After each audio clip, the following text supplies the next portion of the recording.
Hey guys, Pie Guy Rules here, and welcome back to me ranting upon SpongeBob episodes. Last time I mentioned that while Splinter was an awful episode, and certainly worthy of being contested for the title of the worst episode ever, but I believe there is one that is worse. This is the episode that made me personally give up on SpongeBob. This is when I sat there, and after watching that episode, I declared, it's done. This is not SpongeBob anymore. This is ScumBob. This episode breaks everything about SpongeBob. It defies its entire continuity, its physics, its world, its characters, its very definition, its very tone, even. It's not funny, it's just bad. But enough about intros. Let's dive right in, let's get blown right in, you'll see later, to my least favorite episode of SpongeBob, Spongehenge, or as I like to call it, Scumhenge. So we open on two fish coming out of the diner, holding leftovers, arguing about whether Neptune or Poseidon is king of the sea.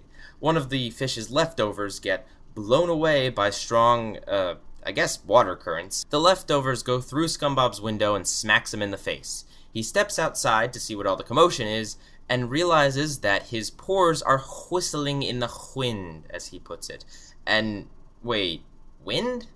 I'm sorry? Wind? Underwater wind. Why? Really? No, really. Why underwater wind? And I know what you're thinking. You're thinking, Pie Guy, well, they've done this before. They've done gags related to fire underwater and, all sorts of things breaking the underwaterness. But you don't understand. When they did it before, they did it to be funny or to make a point, to be ironic, like when they start a fire underwater, and then only when SpongeBob points out that how could there be a fire underwater, it goes out, and that's the joke, and it just becomes pathetic, and it's like kind of, Wile E. Coyote running off the cliff, and he doesn't notice until he sees it, and then it happens, and he falls, and it's funny. It's a brief gag. I'm going to warn you right now, this entire episode verges on the fact that this is wind whistling through SpongeBob's pores, and it makes no sense. It makes no sense, and it's okay if it's a joke, but it's not a joke. It's just the entire episode is founded upon this horrible fact, and it's because of this that I'm pretty sure the ScumBob universe takes place not underwater. It just wants you to believe it's underwater with bubbles. That's pretty much the references you're going to be getting to it being underwater. ScumBob may as well take place on the moon or something, because it really doesn't take place underwater. Granted, there's no wind on the moon either, but either way, I was just making a point, and this is going to get more frustrating as this goes on. So, ScumBob's whistling pores are starting to attract jellyfish, which at first he finds amusing, but later irritating when they start swarming him and stalking him and not leaving him alone. It kind of reminds me of Jellyfish Jam, where the jellyfish were attracted to music, swarmed to SpongeBob, and SpongeBob couldn't get rid of them. Except, this is ScumBob, so you know this is going to go in a way worse direction. And trust me, the direction it goes is so random, you wouldn't expect it. You really wouldn't. So, through shenanigans, ScumBob is unable to get to work, as the jellyfish are, rebounding him back into his own home. Eventually, he gets his hands caught in the door, and he pulls them out, and they're all swelled, and he tries to dial Mr. Krabs for help, but he can't because his hands are too big, and are they making another Suds reference? Really? No, they're not. What am I thinking? That would, again, be a more clever show. This is probably just stealing from them. Or just stealing from the other episode I reviewed. ScumBob tells Mr. Krabs that he can't get to work because of jellyfish are attracted to his whistling holes. And then Mr. Krabs says he'll never understand what SpongeBob meant by that, thus making another joke that I should have made. Thanks a lot, ScumBob. You're stealing my jokes yet again. So Mr. Krabs reels ScumBob into work with a fishing rod, and ScumBob starts to work, and things are going fine until the wind starts kicking up again, making noise out of his holes, and jellyfish start to get attracted to him again. If this had been played a little bit better, I could honestly see it being some kind of a parody of, Alfred Hitchcock's The Birds. Really, I could. Honestly, if they'd have stuck to this kind of jellyfish bugging SpongeBob thing, it might have worked, but no, ScumBob has to play it really weird. ScumBob decides to run away from the Krusty Krab as there's too many jellyfish there stalking him, and he tries to hide out at Patrick's place. Now, something interesting about this scene is that before ScumBob comes in, Patrick's watching the news on TV, and he throws his ice cream at it, and he's all like, I don't want to watch this stuff. I want to watch something decent, like... And then he gets cut off by SpongeBob coming in. This is kind of interesting because of the quote that comes after it, in which SpongeBob is swarmed by the jellyfish. Patrick doesn't want him at his house, so Patrick tells SpongeBob to get out of here, and that he's become a bad influence.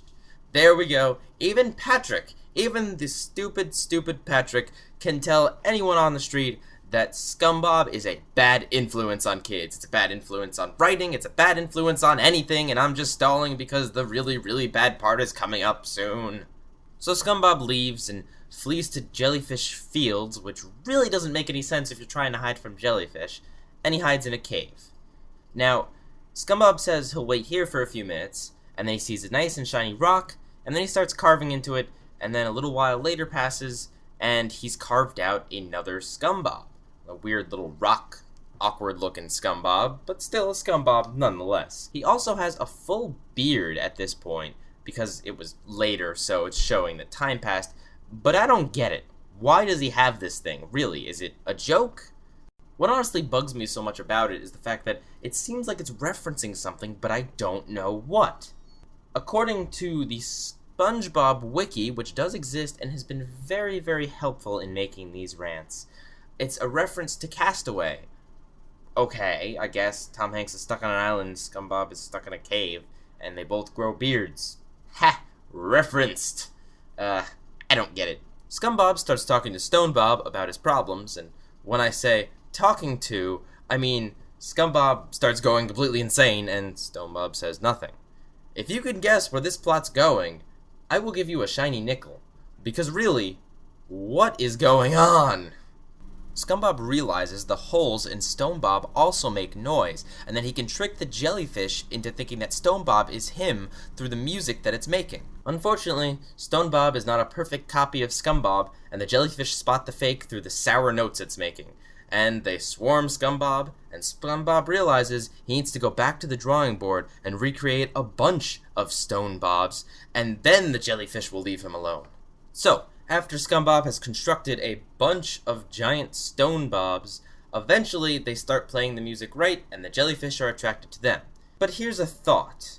If it's taken SpongeBob this long to craft all these things, there's still intense winds going on?